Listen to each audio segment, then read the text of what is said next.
नमस्कार दोस्तों। कोविड काल में लगाया गया वैक्सीन के कारण साइड इफेक्ट देखने को मिल रहा है। चलिए इसे विस्तार से जानते हैं। चाइना के शहर वुहान में दिसंबर 2019 में कंफर्म हो गया था और जनवरी 2020 में भारत में पहला केस केरल में सामने आया और कोविड के केसेस धीरे धीरे कई जगह मिलना शुरू हो गए। इस कोविड को देखते हुए भारत सरकार ने पहला लॉकडाउन 24 मार्च 2020 को 21 दिनों के लिए पूरे देश को लॉकडाउन रहने का आदेश दिया। इस महामारी के दौरान लोगों का जिंदगी पूरी तरह ही बदल गई और इस महामारी से निपटने के लिए हमारे प्रधानमंत्री श्री नरेंद्र मोदी जी ने 2 गज की दूरी, मास्क है जरूरी, इस संदेश को पूरी तरह से लोगों को पालन कराने के लिए शासन प्रशासन और कर्मचारी को तैनात कर दिए। जब तक इस महामारी से निपटने के लिए कोई वैक्सीन नहीं आ जाता तब तक लोगों से कहा गया कि अपने घर में ही रहें। WHO ने कोविड-19 को 2020 में महामारी घोषित कर दिया। 16 जनवरी 2021 को भारत में कोरोना वायरस के खिलाफ वैक्सीनेशन शुरू हुआ तो गाइडलाइन साफ थी। कोविशील्ड की 2 डोज में 28 दिन यानी 4 हफ्ते का अंतर रखना है। अधिक से अधिक 42 दिन यानी 6 हफ्ते का अंतर चलेगा। इसके बाद कोविशील्ड के दूसरे डोज को लेकर 2 बार गाइडलाइन बदल चुकी थी। केंद्र सरकार ने गाइडलाइन जारी की कि कोविशील्ड के 2 डोज में 12-16 हफ्ते यानी 3 से 4 महीने का अंतर रखना होगा। कोविशील्ड को लेकर क्या है पूरा विवाद, आइए जानते हैं। ब्रिटेन की फार्मा कंपनी एस्ट्राजेनेका ने माना है कि उनकी कोविड-19 वैक्सीन से खतरनाक साइड इफेक्ट हो सकते हैं।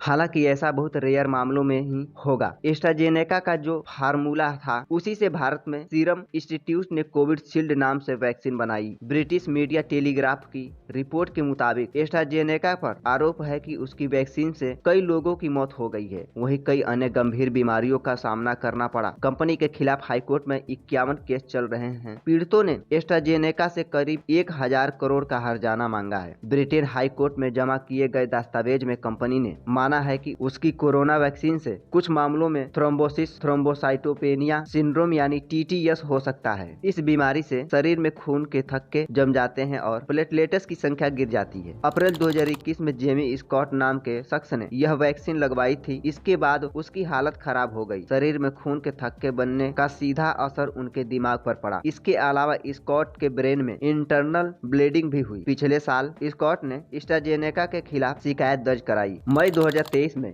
स्कॉट के आरोपों के जवाब में कंपनी ने दावा किया था कि उनकी वैक्सीन से TTS नहीं हो सकता। हालांकि इस साल फरवरी में हाई कोर्ट में जमा किए गए दस्तावेजों में कंपनी इस दावे से पलट गई है। इन दस्तावेजों की जानकारी अब सामने आई है। हालांकि वैक्सीन में किस चीज की वजह से यह बीमारी होती है इसकी जानकारी फिलहाल कंपनी के पास नहीं है। इन दस्तावेजों के सामने आने के बाद स्कॉट के वकील ने कोर्ट में दावा किया है कि एस्ट्राजेनेका ऑक्सफोर्ड की वैक्सीन में खामियां है और इसके असर को लेकर गलत जानकारी दी गई है। आपको बता दें दोस्तों, भारत में सबसे ज्यादा कोविशील्ड के डोज लगे हैं। 175 करोड़ कोविशील्ड, कोवैक्सीन 36 करोड़ और 7.5 करोड़ कार्बोवैक्स लग चुका है। यदि आपको सिर दर्द, साफ दिखाई न देना, बोलने में कठिनाई, सांस लेने में दिक्कत, चक्कर आना, सीने में दर्द, पैर में सूजन, स्किन पर शरीर के खून के थक्के जमने के निशान, ऐसी कोई लक्षण दिखती है तो डॉक्टर से तुरंत संपर्क करें।